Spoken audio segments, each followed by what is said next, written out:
સવારમાં 9 વાગ્યામાં આમ આવું બધું બોલતા જોયા એટલે એના પતિએ કીધું શું થયું અત્યારમાં જોને લોકો કેટલી બનાવટ કરે છે સત્યને તો ક્યાંય અસ્તિત્વને, પણ થયું શું? એને કહું શાકભાજી લેવા ગઈ હતી, 40 રૂપિયાનું શાક લીધું, 50ની નોટ આપી. પેલા એ 10 રૂપિયાની નોટ એક ખૂણો ફાટેલી, નંબર તૂટી ગયેલા, આવી નોટ પકડાવી દીધી, મને તો ખબર બી નહીં. પછી હું પાછી એની પાસે ગઈ, ભાઈ આ નોટ તૂટેલી છે, બદલી આપ, આનો સિરિયલ નંબર તૂટી ગયો. પેલો કે આ મારી નોટ જ નથી.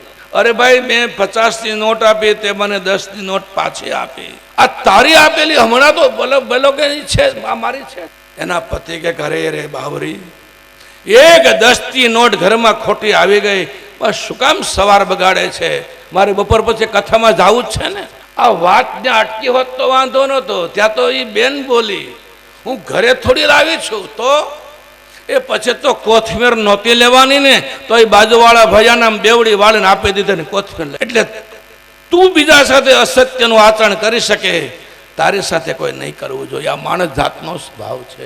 ઉપનિષદોનો એક સૂત્ર છે, આત્મનઃ પ્રતિકૂલાની પરેશાન ન સમાચરે. જે વસ્તુ તમને નથી ગમતી એ બીજા સાથે વર્તન નહીં કરો. તમે ચાહતા હોય કે મારું કોઈ અપમાન ન કરે, તો પહેલા તમે કોઈનું અપમાન ન કરો.